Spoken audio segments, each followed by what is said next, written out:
Welcome, everyone, to the first week of our Global Plant-Forward Culinary Summit, the virtual edition. I am Anne McBride, Program Co-Director for this series and Deputy Director of the Torre Barra Mediterranean Center, a joint project of the Culinary Institute of America and the University of Barcelona. As we all navigate a new world and figure out how to not just rebuild our industry the way it's always been, but rather create new systems that will make it stronger and more sustainable for the future, there is no question that plant-forward menus remain at the center of what we must do for such a future. So we are grateful that you feel the same way and look forward to spending the next 5 weeks with you. Working together is the only way that we'll achieve anything. And while we can't be together in person in Napa, we're hopeful that the format of this virtual series will make you feel as closely connected to one another as is social distantly reasonable. This is a space where you'll hear important content from inspiring speakers, and just as much a space where you'll get to engage with one another through interactive activities. During the break and reception, you'll get to talk with others about what your current challenges are, how committed you are to a plan-forward future, and anything else that you want to share. You'll get to do that with the people you'll meet by mingling in the sponsor expo, book signing, and reception areas. And you can also reach out to others through the people sidebar on the right of your screen. We'll also have polls on the right, which you can fill at any point during the sessions. We will make sure to keep things interesting for you for the next 2.5 hours.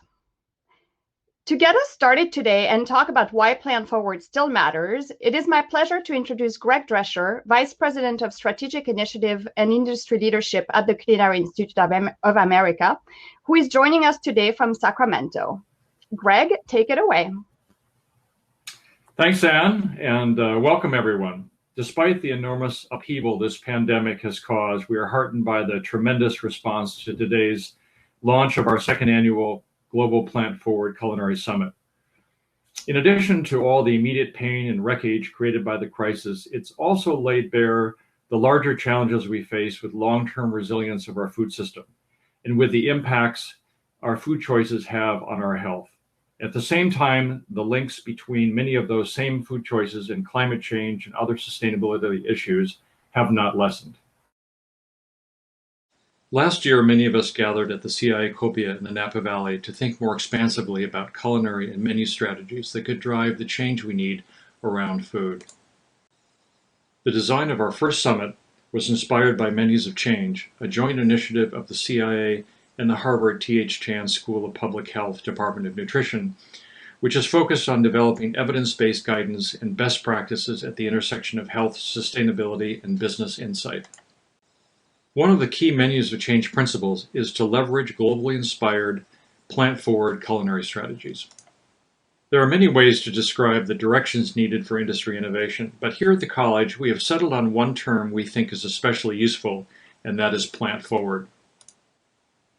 In our view, plant-forward represents an inclusive, big tent approach to change that emphasizes what many have called the flexitarian style of eating, but is inclusive as well of vegetarian and vegan choices and culinary strategies. At our Menus of Change and Plant-Forward Kitchen websites, you can find a broad array of resources, including a series of slides exploring the language of plant-forward, plant-based, and related terms. And today, you'll also find at our Plant-Forward Kitchen website a new CIA Harvard resource we're calling Plant-Forward by the Numbers. This represents a snapshot and aggregation of data from the last 2 years, which paint a compelling picture of this pre-COVID-19 consumer juggernaut. From sales trajectories to shifting consumer sentiments, all tied into compelling data around nutrition, health, and sustainability imperatives, we can see a movement that will surely regain momentum on the other side of this crisis. Last year, the CIE teamed up with QSR Magazine to create a plant-forward fast casual watch list. And this year, FSR Magazine has just released the results of our newest collaboration highlighting innovation around plant-forward in the full-service sector. You can also find this article on our Plant-Forward Kitchen website, and we'll have more on this later in our series. As we consider the future, we have an opportunity to think beyond the addition of the occasional new menu item or the new vegetarian option. Rather, I would like to suggest that we are at a crossroads in our industry, when an entirely fresh take on culinary strategy is what is increasingly demanded of us. This Summit series is all about culinary strategy, the kind of new thinking many of you are already pursuing as we move beyond binary menu choices of what we might call regular or unleaded. Or more specifically, in the case of our industry, animal-based protein-centric on the one hand, or vegetarian or vegan on the other hand. This is the essence of the CIE's Protein Flip resource. Think about a wider spectrum of choice versus an on-off or yes-no framework. Of course, many of these new directions on American menus actually echo very old cultural traditions from around the world. I would argue that though we now have at least some greater grasp of these traditions in American professional cooking, we are still just scratching the surface of what many traditions have to offer. There are lifetimes still of discovery in the plant-forward traditions of Asia, of the Mediterranean, of regional Mexico and Latin America. Here is Enrique Olvera, one of our grads, who has been a pioneer in raising the visibility of vegetables and other plant-sourced ingredients in the Mexican kitchen. But you don't have to travel far to get inspired by how chefs are brilliantly reimagining vegetables on American menus. Here is Chef Amanda Cohen of New York's Dirt Candy, who will be joining us over the course of this series, as will a wonderful group of other chefs and culinary leaders drawn from near and far. Here at the CIA, we have teamed up with our partners on the food team at Google to develop a comprehensive new culinary professional development program aimed squarely at the need to inspire and retrain cooks and chefs around the world on the techniques and flavor development strategies of the plant-forward kitchen. Our provost, Mark Erickson, and Google's Michael Bacher will join us later in the series to give us a sneak preview of what we are cooking up together with our colleagues at Google and Lobster Inc. Before I turn this back to Anne to get us started with our first session, I want to leave you with a couple of thoughts. The first is inspired by this image I captured in Vietnam last year. The message, nicely illustrated here, is this: even as we deal with all that is immediate and often profoundly urgent, we cannot take our eyes off the future. And usually that means a team effort. And second, for all that we have on our plates now operationally, and then also think about the huge challenges still facing us around health and sustainability, let's remember that if we don't have deliciousness solidly in our sights, we have nothing. Finally, I want to give a big shout out to our loyal and generous sponsors who have made it possible to share this series tuition-free with all of you. First, our premium gold sponsor, Unilever Food Solutions. Our gold sponsors, Google Food, the National Peanut Board, Nestle Professional, and Oatly, as well as our bronze sponsors and our corporate and media sponsors. A heartfelt thanks to all of you. And to all of our operators who are joining us, please make a point of engaging with our sponsors in the networking breaks and in the expo.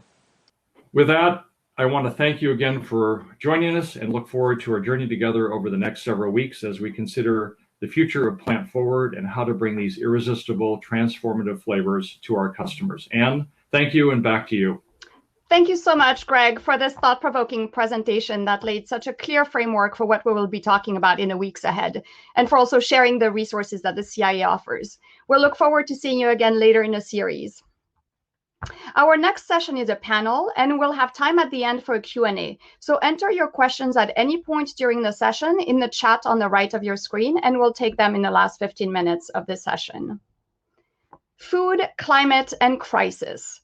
How can chefs be most effective as leaders for near and long-term change? To address this most important topic, we are delighted to have with us today 3 inspiring leaders. Dominique Crenn is a 3 Michelin-starred chef, proprietor of Atelier Crenn, Petit Crenn, and Bar Crenn in San Francisco. Connaughton is a 3 Michelin-starred chef owner of Single Thread Farm Restaurant Inn in Healdsburg, California. And Bill Corbett is the executive chef of Salesforce. Welcome, Dominique, Kyle, and Bill, and thank you so much for being with us. Thank you for having us. So first of all, we need to acknowledge that we're in a completely new world from just 2 months ago. And Dominique already has a message. I love this. So what do your restaurants and your workplace look like at the moment, and what model are you operating under? Dominique, let's start with you. With me? Well, thank you for having me. Hi, Carl. Hi, Bill. How you guys doing? Hello. Good. Thank you. Yeah. Rock and roll, baby.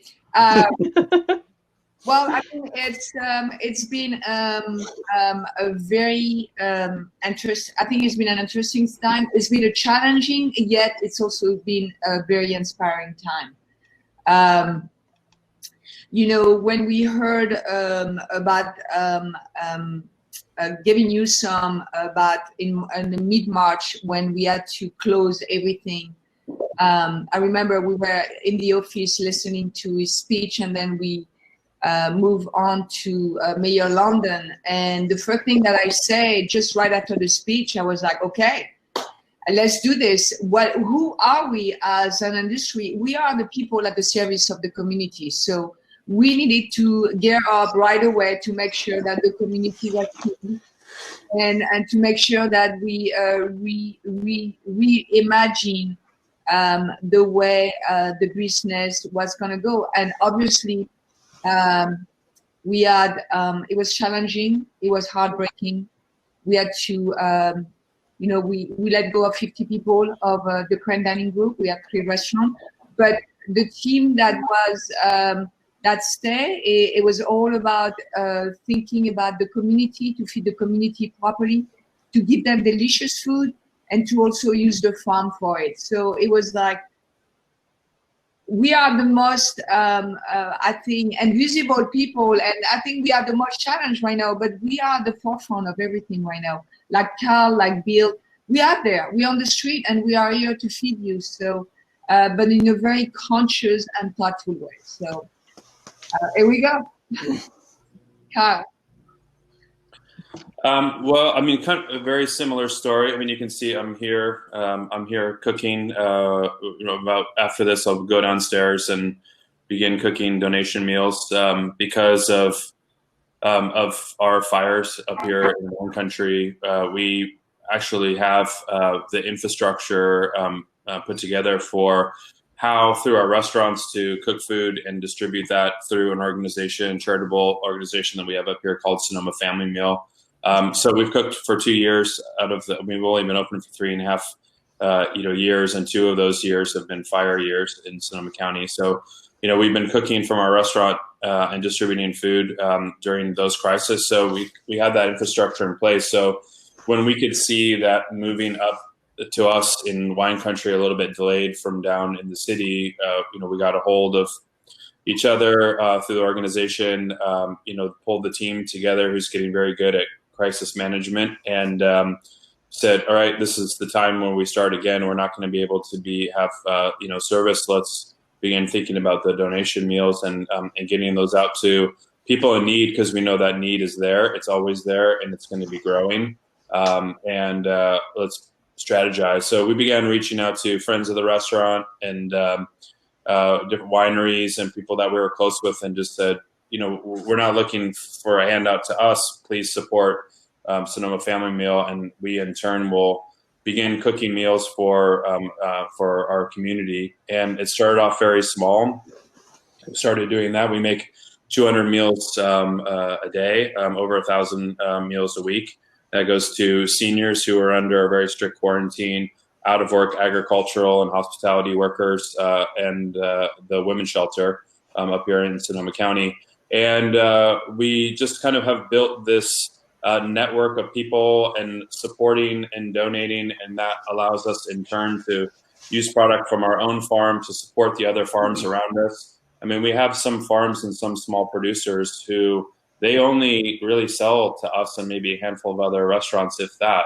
If we're not buying their product, then we have another crisis on our hands. So continuing to support those food systems that we have up here, keep our cooks cooking safely, and people, the administration of that, and then obviously serving the communities in need here. So we've paired that with a takeaway program at night, and a menu that changes every day.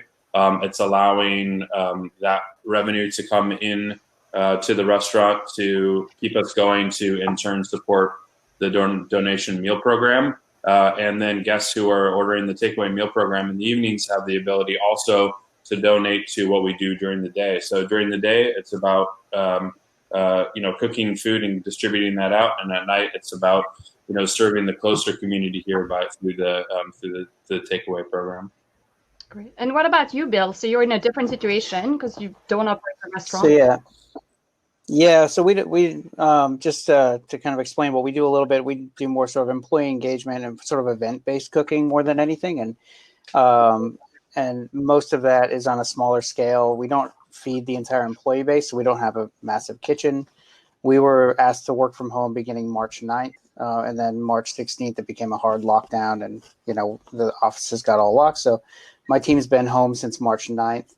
What we did is ended up sort of pivoting. At first, we just started kind of creating recipes for the Salesforce employees could cook at home, because suddenly all these people are cooking at home and didn't have as much access to go out. So we were trying to give them recipes and resources to cook, and then also through that send them to kind of our vendors and our farmers to purchase products to keep those lifelines going. So we're trying to basically funnel. We have over 9,000 employees in San Francisco, so we're trying to kind of push them towards purchasing products from all the farmers, kind of engaging with the CSAs. And we try to constantly update this list of here's how you can go support the local restaurant and food community and purchase from these people because they're suffering, obviously. And so we're trying to kind of push a lot of support is how we've tried to help out, because we're all separated from home now. We don't have a kitchen to work out of at this point. Our kitchens are sort of on the top floors of our building, so we have no access to them even. We couldn't even go in the building if we wanted to. And they're pretty small. So that's sort of what we've been doing. Started creating a lot of online content, videos, cooking videos and recipes and Q&As, and trying to do sort of like digital and virtual events like this that we're sort of trying to build a muscle for our team, because even though restaurants are going to start going back soon, it doesn't look like we're going to get back in the office for quite a while, our team. So we're going to be out for months and months. So we've kind of turned into sort of this digital comms team.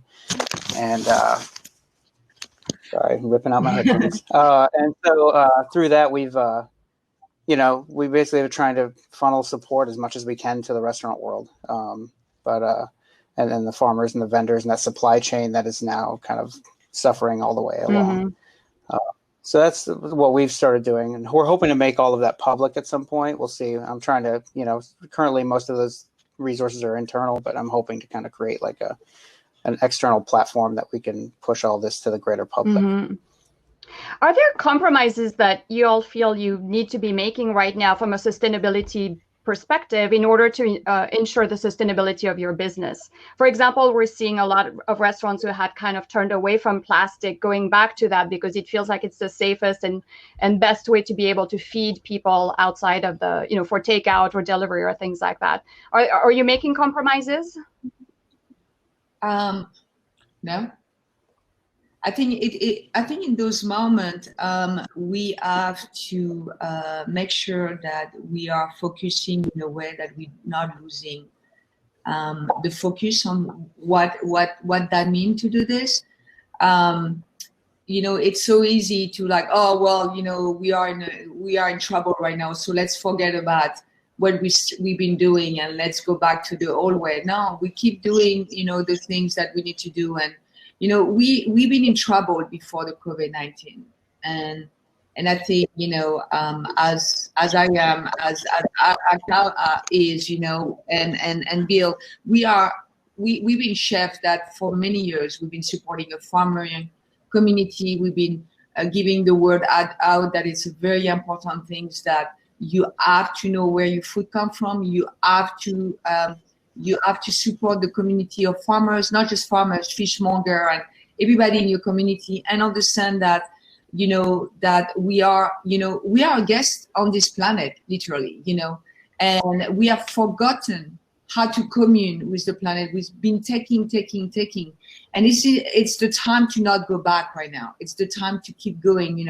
We're trying to do a lot of things with glass jar. We're trying to work with companies that do biodegradable things, and yes, it's cost a lot of money, but at the end of the day, I think it's a purpose that you have to continue to do it. We can't lose the focus of doing the right thing, even in this moment. I know there's a lot of restriction. You can't go to the supermarket and bring your own bag. They don't allow you to do that. But it's not, you can't compromise yourself. You have to navigate around it and to find the best solution. But I think we need to keep going of doing the things that we've been doing for many years. We are lucky as Cal, we have a farm also though, so we've been also using everything from the farm, not just vegetable, but fruit, and we've been canning, and we also been involving other farmers, because it's very important to, even if you have a farm, you have to keep the community of farmers running also, and it's very important to do this. But I think we are in a moment of time where we have to be also creative, but I think creativity can bring more sustainability thinking than before, and it's been challenging, but like I said before, it's been very inspiring, and I think that we have to be very careful that this COVID is not gone yet, and it's not going to be gone for a long time.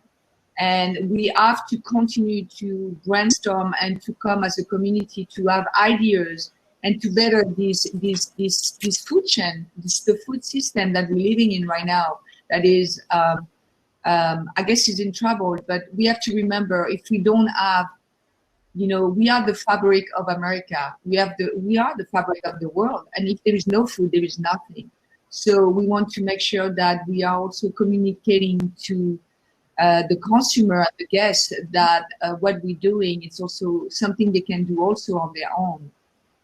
Everybody, what we're doing at work, in the restaurant, you can do that as a consumer.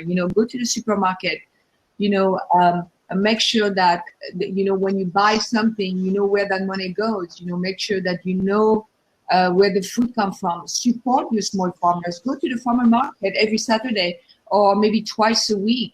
And I think if we can get a high demand on this, the price of those farmers is going to go down, and everybody going to be able to afford that. But also, it's going to rebuild the community within, which is very important.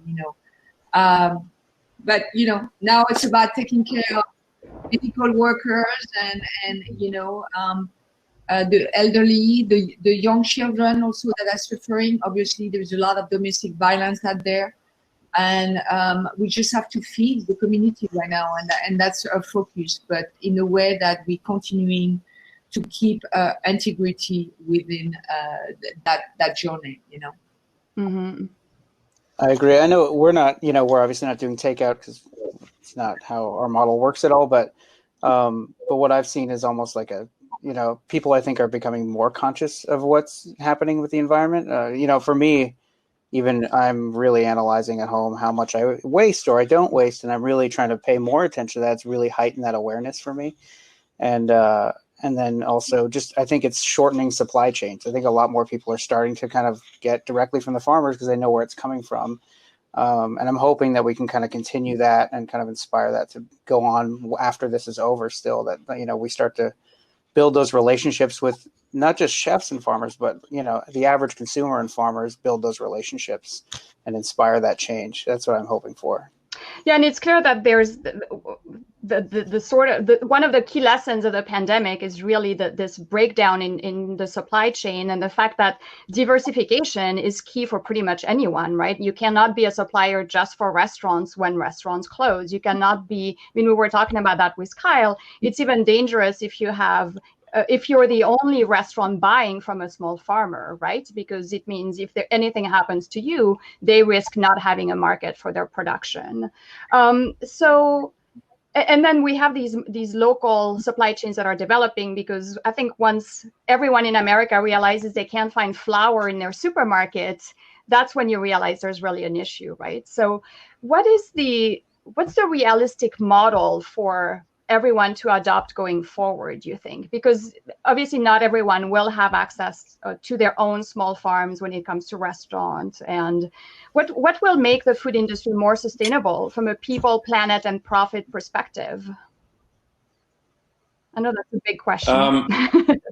Yeah. I mean, that is a big question, right? Because the industry is so diverse, right? There's so many different aspects of what the food industry is, and the space that Dominique and I are in is a one small, tiny corner.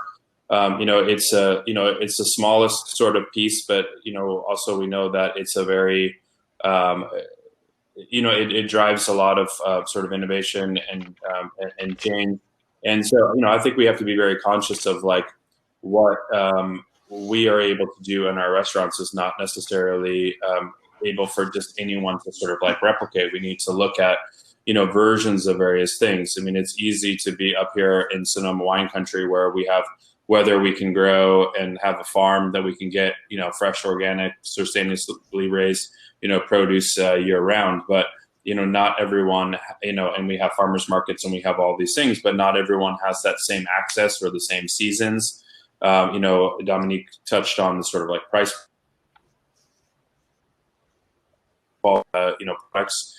And, I do agree that this is a good moment for people to take stock of a lot of things and see some of the breakdowns in some of the systems that aren't, working, and sort of take a lot of stock about how they're running their own lives and their own businesses and things, and be able to restart with more of that in mind. I mean, we were not packaging experts, for example, 5 weeks ago, but now I know a lot about takeaway, packaging, because we've been seeing all the biodegradable things and things that we feel comfortable and confident using. And so, we all have to, learn and, adapt and also share and, some of the models, that work, but also, be helpful for other parts of the food industry who do not have that same access that we have. And that's the thing, is it's creating accessibility, for all, not within just fine dining, which is such a small part. It's, it's about, systems throughout the entire chain. If we don't, help those, then we have no chance to continue to build more sustainable food, systems throughout the country and throughout the world. And I think while we do share a lot of optimism about what this sort of moment of pause is letting us do, and also for people just taking, missing and placing a lot of value on what food is and what dining is, and missing getting into a restaurant and sitting around a table with friends and family and, sharing food. We're missing these moments in our life. So we're realizing how important food and hospitality in these moments are, in our life. And the importance that, that food plays, and maybe feeling now a little bit more, in their own kitchens and a little bit closer, to the food, cooking more, shopping more, really thinking about, more about fresh produce and relying less on restaurants. And I do think that as a restaurant industry, that will ultimately help us. And I think it's great because people are hopefully going to be cooking more, but also will appreciate better quality of food as a result as well. But, there's another side where people could become very protectionist in this as well, and start to race to the bottom in an effort, economically, to be offering something cheaper and at more bulk at less price. I mean, there's always that pressure. And how can we help to both sort of push back, against that race to the bottom, but also make sustainable food systems more accessible, to a lower price point, and that just means giving accessibility. If you're in the middle of the country and you're in the winter and you don't have a lot of organic, sustainable farms around you, you're not going to have a farmer's market in December, January, February, or maybe ever. So the real issue is how not what we can be doing here in Northern California where we have those things, but what we can be doing across the country to create more accessibility. And as Dominique said, we have to incentivize and make it possible for the farmers to raise products like that. The farmers will grow when there's a market. They will do what the market wants, and when the market wants and needs cheap, they can produce that. When the market wants good, great quality, they can produce they can produce that too. It's about making it viable for everyone in the system, from the farmer to the consumer. I mean, I just love this idea and this question, because it's also plays, like I was thinking about this the other day, and then you touched on that also, Bill, about food waste and waste. And America, when you look at the food system, there is a lot of food waste out there, and doesn't mean that the food that they're not using is not good. So it's also maybe creating a way that, when a farmer has some surplus, maybe that food could go also to a community, that because an apple is an apple, doesn't mean it's shiny or not shiny, and we have a tendency to we want the perfect vegetable, but we don't have to do that. And it's kind of like idealizing, if in Beverly Hills you're gonna pay $12. If you live somewhere in Campton, maybe you should pay less, $5, So trying to find equality in the way that there's a lot of inequality in the food system, but there's a lot of waste too, So, and for those people that live in the middle of America, when winter is crazy, maybe give them maybe they have also program also about teach them about fermentation, and maybe we can all come together, And what I think is, if we rebuilding our own community within California, when we rebuilding this, and then Colorado is building their own community, and Michigan and Missouri, whatever, then we can come back together and maybe create something that it's never been created before. It's like, yeah, we are in California. Hey, we have all those products. We've been, we have extra surplus. We've been fermenting them, or we've been pickling them, or whatever. Can be a part of also the food system. So it's about coming together and helping together. There is a way of making the food system better that has been ever, but it's so complicated yet, I was kind of like looking at the food system and the food desert. So in the 1950 or the 1960, the small business loan, we're giving loan out to those big company like fast food company, and I'm not going to say their name because I'm not a support of them. But what they did is those big fast food companies say, hey, just give us a loan. We're going to go to those community of that maybe don't have anything, like African American or Latino community or poor community, and we're going to bring those restaurants so they can become better. But what they did, they brought some shitty food out there, and that's what it's happening right now. There is a lot of people that have no idea how to grow tomato out there. We've been feeding food that is not food to America. Why people are also suffering from COVID because of the underlying, health that they have, and it comes with food. Food is medicine. If we don't give access to good food to everyone in America or everyone in the world, we are in trouble. And that doesn't mean that it's organic. It can be sustainable, because You know, we all know that the organic certificate is very expensive, but I know a lot of little farmers that are doing the right thing. We need to give access to everyone in America. We need to make sure that our children are fed properly, not pizza or hamburger every day at school. This is crazy, you know. We have this responsibility to do that. So it's about coming together and trying to find a way, you know. And also what would be important to those restaurants is do not cook because you have to do a menu because everybody asks to do that.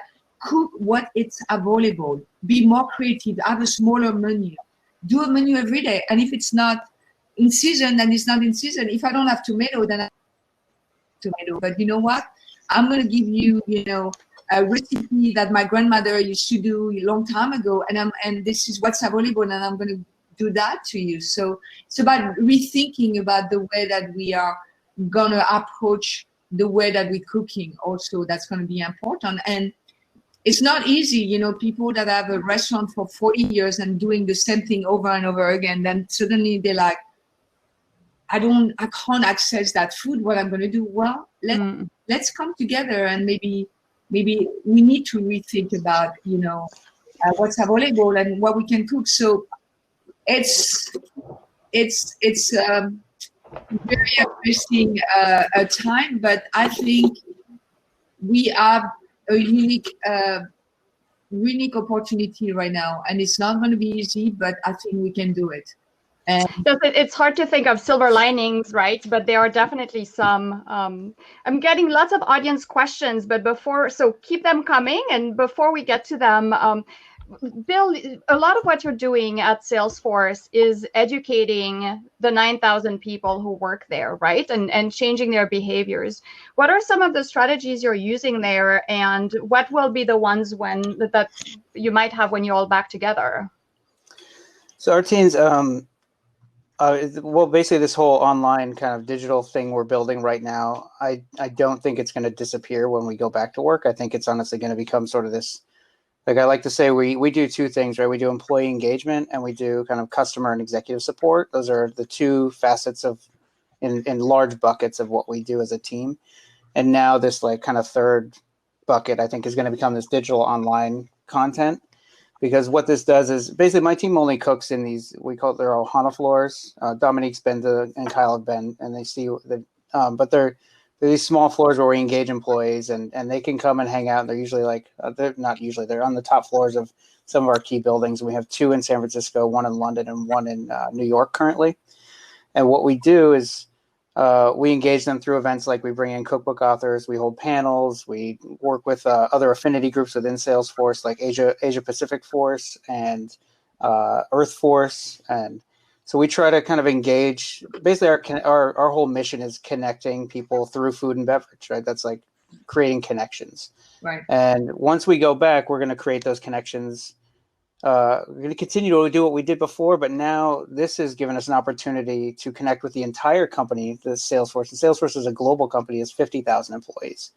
Before, we were only able to engage those people that came to us on the floor.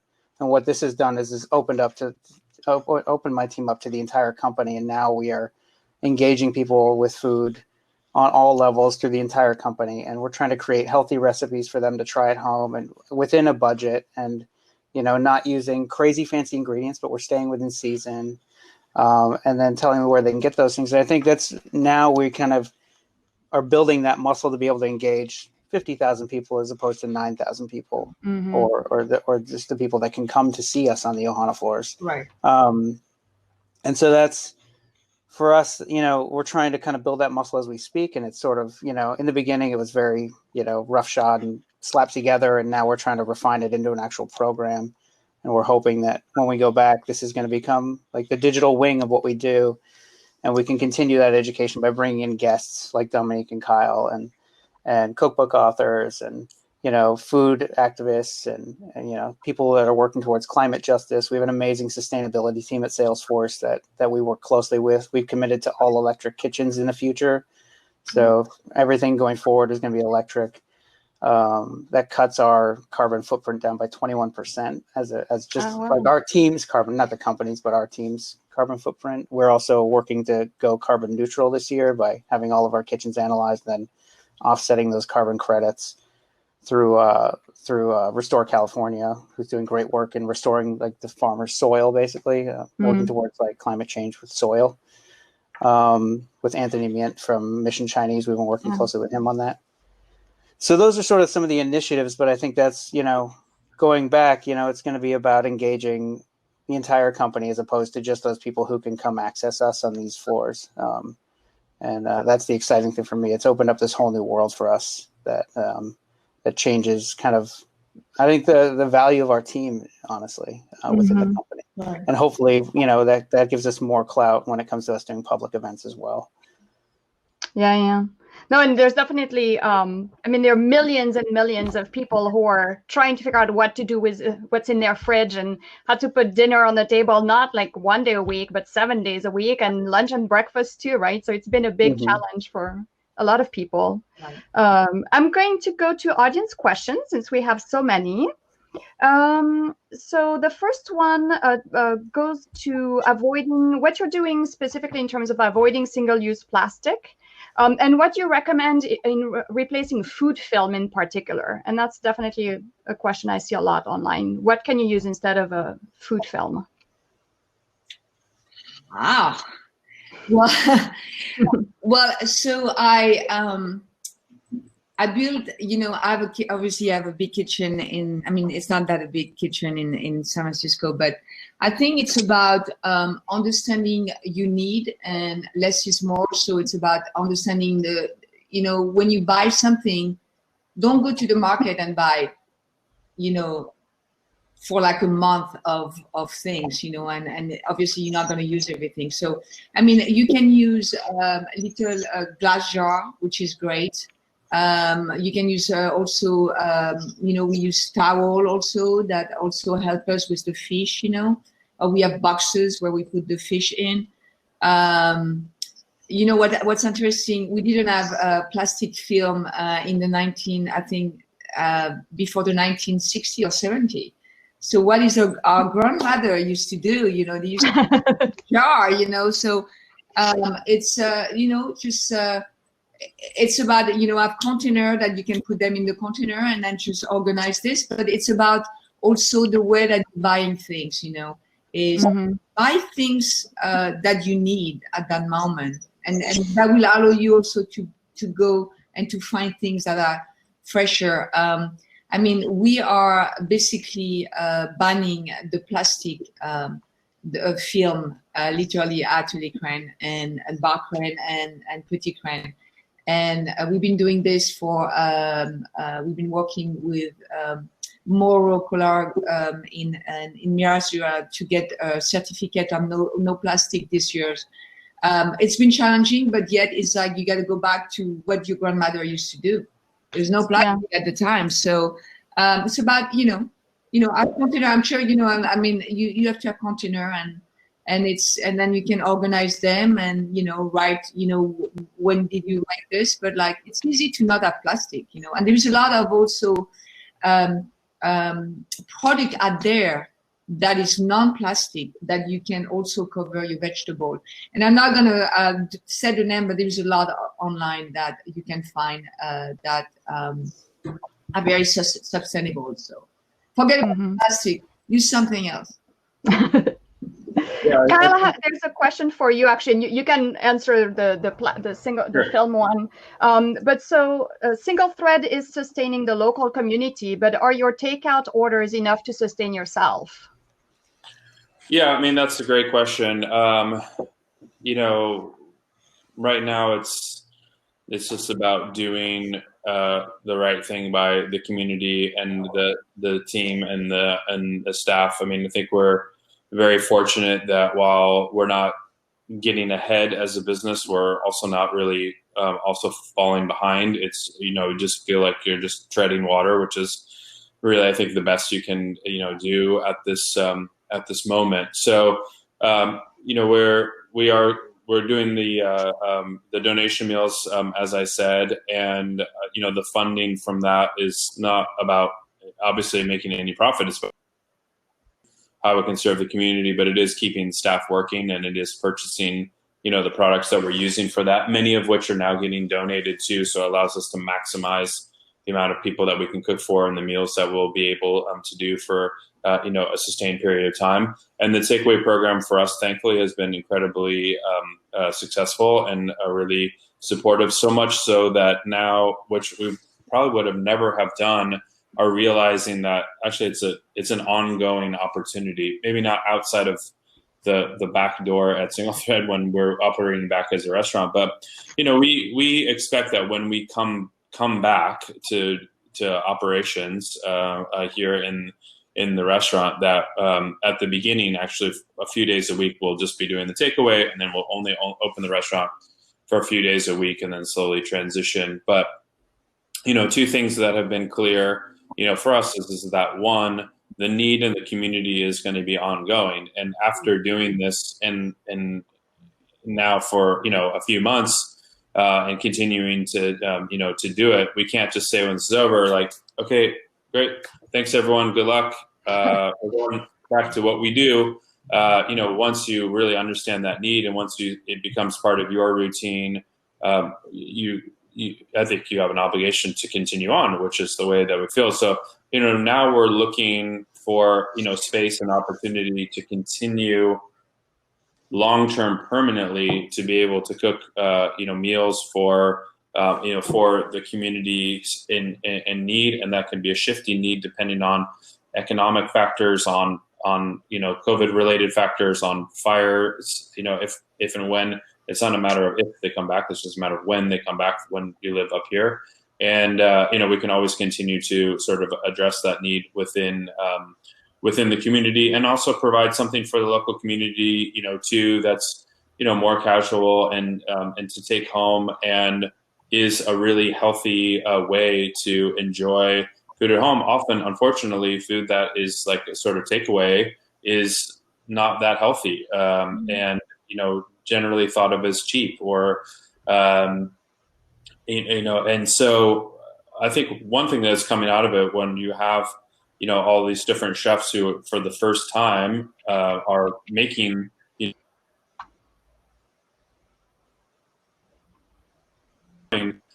is really innovating some great ideas, and people now can have a higher level of sort of expectation of what that is and change the perspective of what takeaway is. And are going to become sort of used to having this as a part of their the routine. So we're looking at ways to address that. So in some ways, I think I answer the question short term.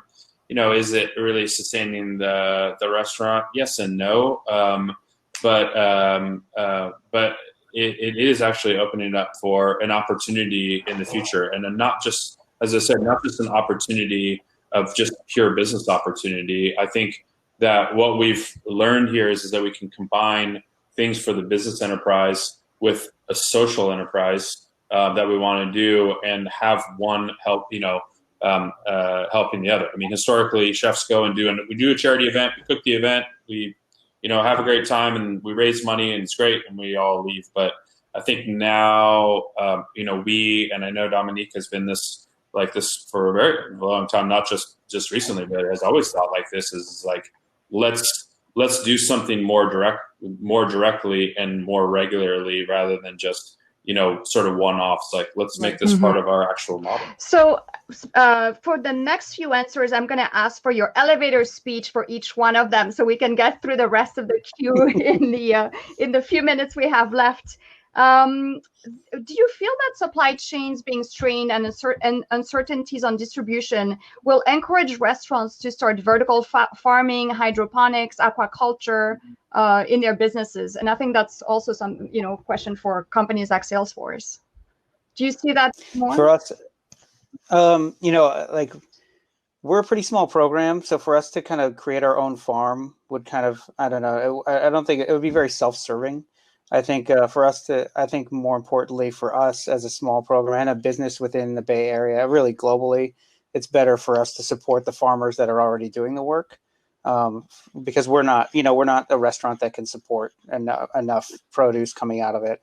And I would rather kind of give our money to the people that are already doing that work in a great way, and support them. Well, I think it's, I'm my friend, this company called Petit.org, and it's a vertical farming, which is totally organic, and it's based here in San Francisco. But when I talked to him about this, which was very interesting, it's not about, it's mostly where there is food desert and people that do not have the produce that are wanting to have farming like this.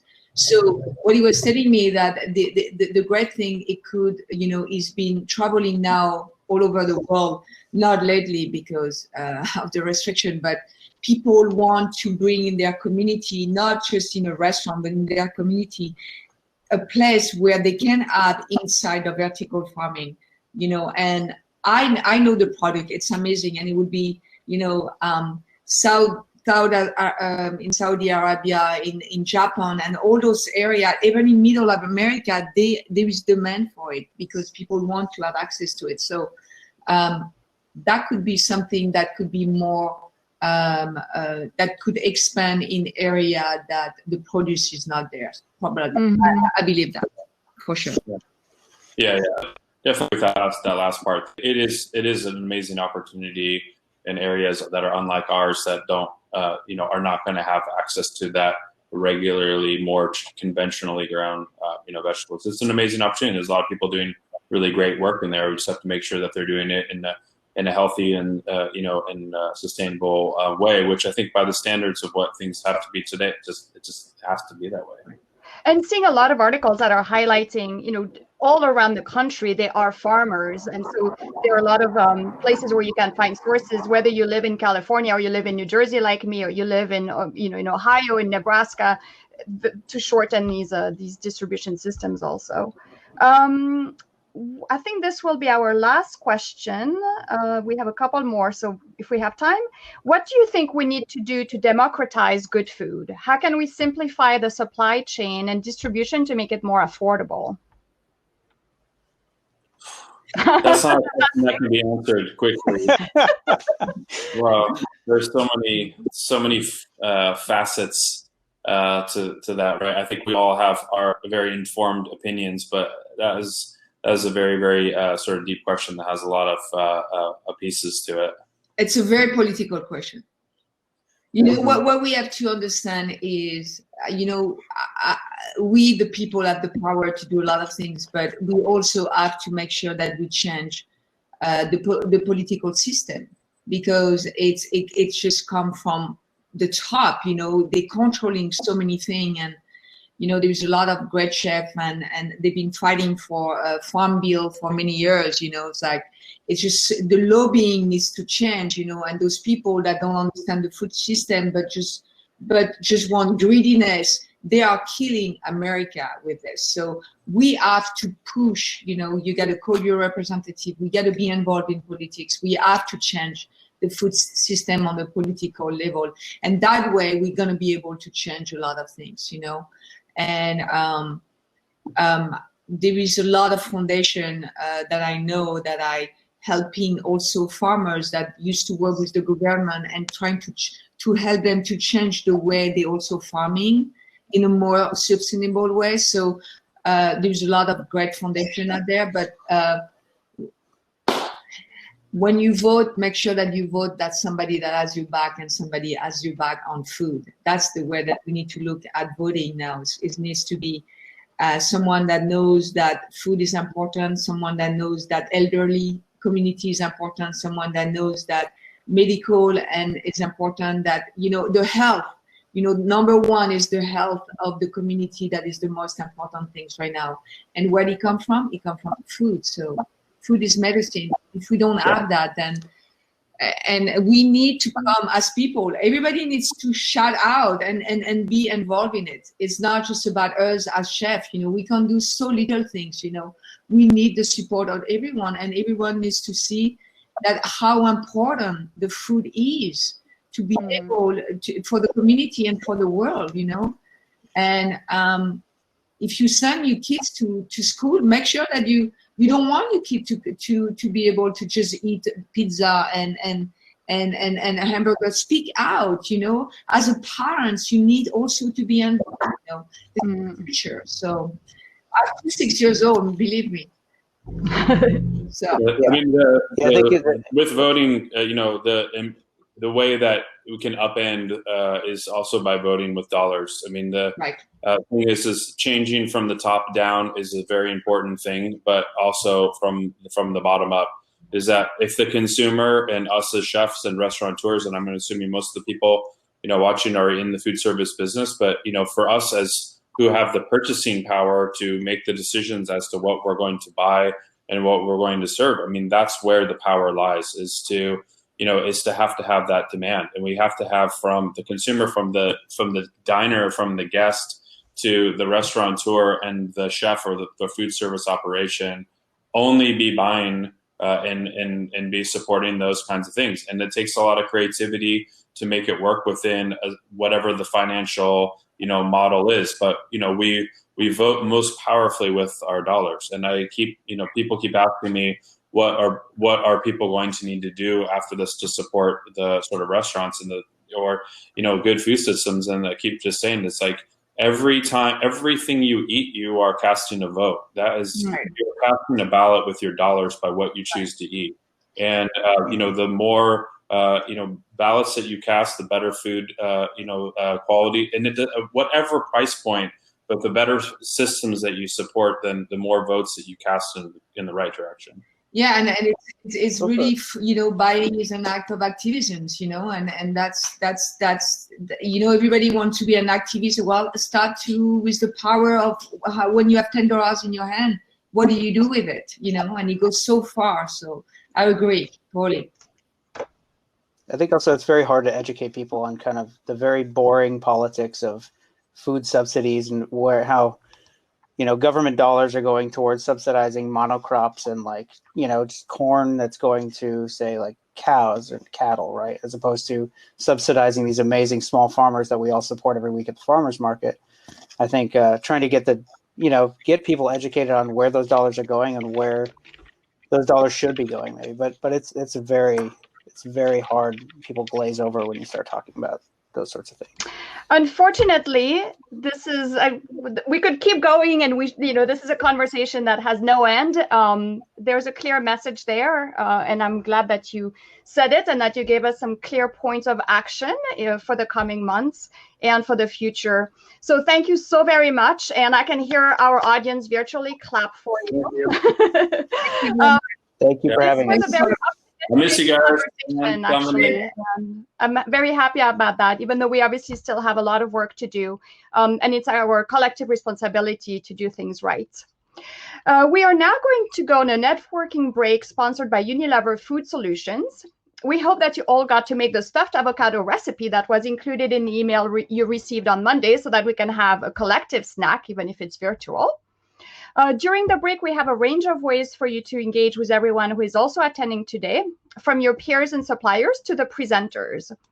So as you can see on the slides, the networking break will feature themed discussion tables, which you can access via the session buttons on the left of your screen. One-on-one networking will allow you to chat one person at a time, selected by the system from among the other attendees. During the Sponsor Expo, you can visit the booth of our wonderful sponsors who are making it possible to offer this program at no cost to you, so thank you for supporting them. And a book signing by Kyle Connaughton. You can purchase the book through the link provided, and after you chat with Kyle, he'll sign a book plate that we will then mail to you. And even if you already own his great Donabe cookbook, you can still go talk to him and get a book plate signed. By participating in the networking break activities, you'll be entered in a raffle to win some cool prizes like books from our presenters and registration to next year's conference. So we encourage you to participate in as many of these activities as possible in the spirit of community and sharing that is at the core of every CIA conference. And that feels particularly essential right now when we spend so much time away from other people.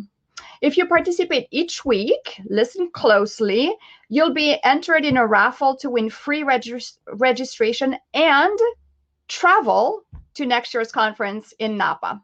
So go enjoy the break, and we'll continue here on the stage in 20 minutes talking Mediterranean plant-forward culinary strategies with some demos.